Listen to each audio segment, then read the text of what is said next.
this is Lori Alexander from The Transformed Wife, and today I'm going to teach you how to make fermented vegetables. And I'm first going to just show you what you need, to get started. You need the vegetables, and I'm going to make mostly root vegetables today. This is what my sister taught me last time when I made them with her, and they were very good. I don't even know what these are called. If one of you know, you can put it underneath it. I know it's a root vegetable though. And then I think these are turnips or rutabagas, I'm not sure. And then I have yellow beets. I bought these about a week ago because I was going to make it a week ago, this video, but I just haven't had a chance.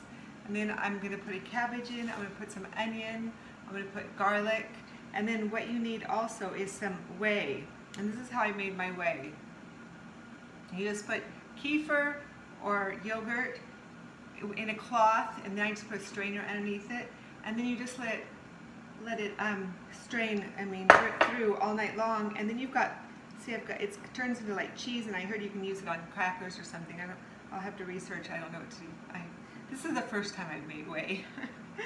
And then, because you can make it a wild yeast or wild fermentation with just salt, but it's a lot quicker, a lot more stable with yeast, with whey I mean. So then you're going to need some mason jars, and if you hear in the background, oh, and then some rocks to weight down the cabbage leaves, because you want everything below the top of the mason jars. If you hear water boiling, it's because you want to boil. I'm going to put boiling hot water in all of these in the bowl that I'm going to use, and everything I use you need to pour boiling hot water to sanitize it, because you don't want anything to contaminate your vegetables while they're fermenting. So I'll be back in a minute after I grate all these vegetables, and I'll talk to you then. Okay, I've grated all my root vegetables. I had some basil in my refrigerator, so I'm going to cut that up and use it. And also, I wanted to put some carrots in it. And I decided I'm not going to put onions and garlic in this. Like, my sister likes it real hot, garlics, onions, jalapenos, even with the seeds in. I'm going to make it not quite so hot this time. And I boiled water, let it really boil. And I poured water in all these jars and a little bit in the bottom. And you will probably break a jar too when you do this. You just kind of pour it in the side, and then you use all the hot water, get it all around, and then pour it out. I found these rocks on the beach, and so I doused them with hot water. I let them soak in the hot water for a while. Then I poured hot water in my bowl, and then I poured hot water even over my grate. Now, this grater has 5 different grate sizes, like the ones I did with my salad were bigger. So I'm going to try it with this one. I might go back to the salad size, I'm not sure. So I already have my cut up cabbage in there. So no, I think this will be a really good size for fermenting vegetables. My sister tried to use this size, but hers wasn't working. It was so dull. And I told her she just needs to send it back and she'll get a brand new blade. They're so good about that. And some people even have found them on eBay for a lot cheaper. They are expensive, but they do have a lifetime warranty, and they're very, very well made. Everything from Salad Master is very well made. So anyway, I'm just going to be shredding all these vegetables, and then when I'm done, I will come back to you and show you the rest. Okay, I finished grating it, and now what you're going to do is you're just going to take your hands, and they say, a lot of directions say you're supposed to really just squish it together for like 10 minutes or something, but my sister didn't, so I'm not going to. And I only could make 4 jars of this because I only have 4 small jars, so I didn't want to grate up too many vegetables, so I just grated up this much to start off with. So I'm just going to mix it really well. And then my sister has a wide-mouthed funnel to put it in her jars. And I looked around in a couple stores. I couldn't find one. I probably could get one online, but I'm just gonna do one.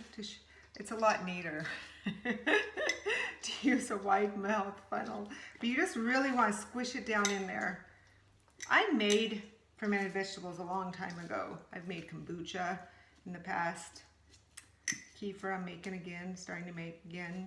But you just want to really smush it down in there, really tight. You could even put lemon juice on yours. I think my sister did that. Okay, you want to leave some, it's probably a little bit too much. You want to leave space on the top for the rock to fit under. So you're just going to squish that in really hard, like that. Squish, squish, squish.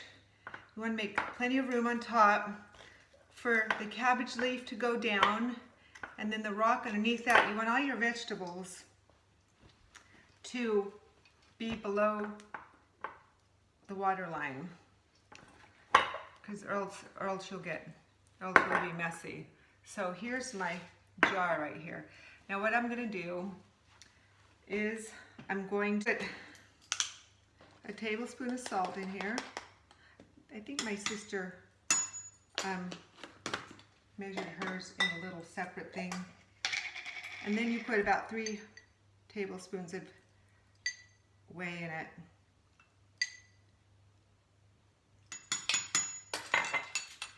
Or 4 tablespoons. No, I'm gonna put 3, so enough for all of them. And then you're gonna fill it up to about right here. Fill up with water, I'll be right back. Okay, it takes a little while to fill this with water because it has to kind of seep through everything, so you kind of have to keep adding water slowly until you get water up to where the vegetables are. Then I poured hot water over this leaf, and I'm going to set it in there. And then I take one of my rocks, I'm going to set that in there on top of it. Try to get everything down below the water line like that. And it keeps the vegetables down there. And then what you want to do is you want to take, here, a lid that plastic lids you can get it at Walmart or whatever. And you want it right before it's tight. You don't want it to be all the way tight. It needs to be just before that. So just when it just stops, that's how you do it. She taught me, just as soon as it stops, that's how you keep it. And then I'm going to put it in this right here because it will bubble over. And then so you want it in a bowl to capture everything. And then you want to put it, I just put it in my downstairs bedroom where nobody is, and then you just leave it there for a week, and then you put it in the refrigerator, and then you can start eating it. But it can last for a long, long time in the refrigerator because it will keep fermenting even in the refrigerator. So this is how you make it. And if you have any questions, just ask me at the bottom of this video. Bye-bye. To mention a couple things. Whatever room you put it in, it will smell. If you put it in the garage, make sure your car's not in there too. You don't want the exhaust getting to your fermented vegetables. And when you first open it after a week, it'll be, even when you go into the room, it'll be a strong fermentation smell. If it's wretched, like rotten, that means it's not good, so don't eat it, just toss it out. But it will be strong, and eating fermented vegetables is an acquired taste. You eat a tablespoon or 2 with any time you eat protein, and it will help you digest your food much better. But it's a good taste to develop, so it's worth developing the taste. Some people like it right away, but most people have to develop a taste. Costco has a sauerkraut brand, an organic, that's very mild that you might want to start off with. But I always think it's healthier to make your own because you know exactly what's in it and where it's coming from. So anyway, talk to you later. Bye-bye.